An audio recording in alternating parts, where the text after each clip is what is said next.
GeM பக்தி ஆன்மீக அன்பர்களுக்கு அன்பு வணக்கம்.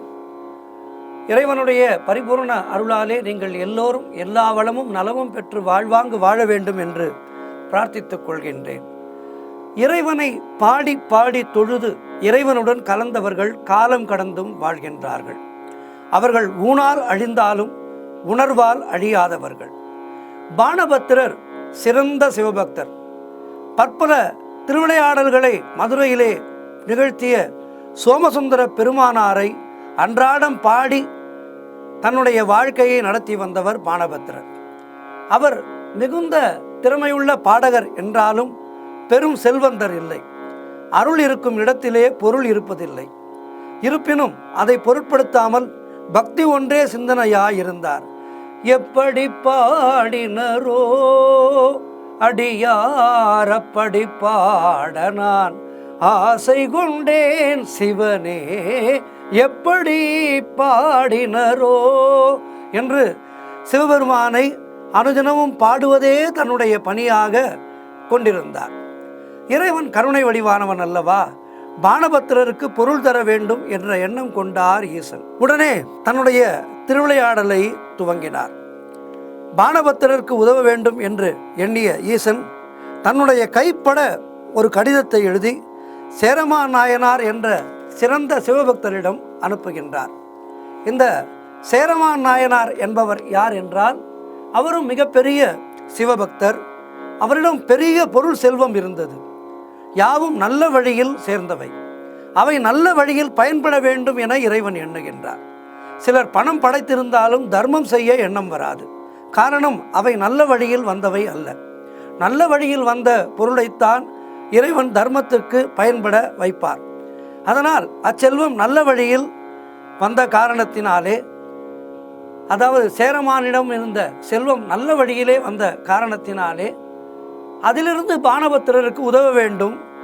அதே நேரம் சேரமான் நாயனாருக்கும் தன்னுடைய அருளை பொழிய வேண்டும் என ஈசன் எண்ணினார். இப்படி சேரமான் நாயனாரிடம் கடிதத்தை கொடுத்து அனுப்புகிறார் ஈசன். அதாவது அதிலே அவர் என்ன எழுதுகின்றார் என்றால், பாசுரத்தின் முதல் 4 வரிகளிலேயே தான் யார் என்பதை தெளிவாக கூறுகின்றார்.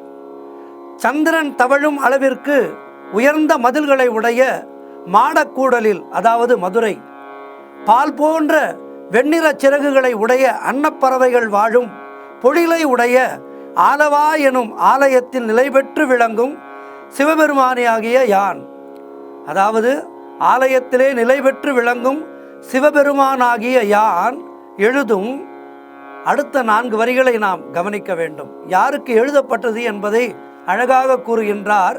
பருவகாலத்து மேகம் போல் பாவலர்க்கு, அதாவது சான்றோர்க்கு, ஒருமைப்பட்ட மனதுடன், அதாவது உதவ வேண்டும் என்ற உத்தமமான குணத்துடன் உதவுவதை கடமையாக கொண்டவரும், அழகுடைய முழு நிலவு போன்ற வெண்குடை கீழ் குதிரையை செலுத்தி அரசாளும் சேர மன்னன் காண்க இக்கடிதத்தை.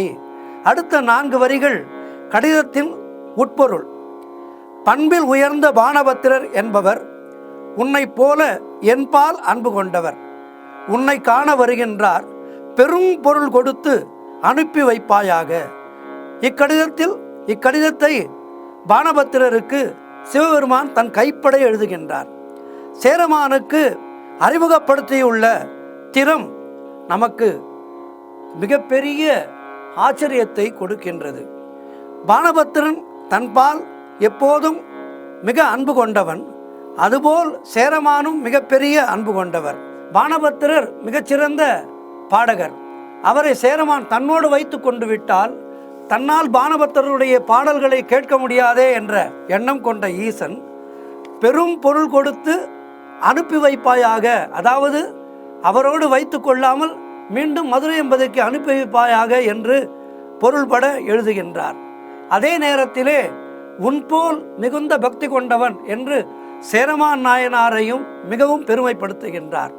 இறைவனை பாடி மகிழ்விக்கின்ற அந்த பாணபத்திரருக்கு தன்னுடைய அற்புதமான திருவிளையாடலாலே அவருக்கு பெரும் செல்வத்தை கொடுத்து பாணபத்திரருடைய வாழ்க்கையை நிலை பெறச் செய்து அவரை தன்னோடு ஐக்கியப்படுத்தி கொண்டவர் எம்பெருமான்.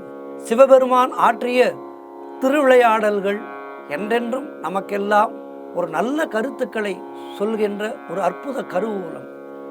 ஈசனுடைய பாதம் பணிந்து சிறப்புற வாழ்வோம்.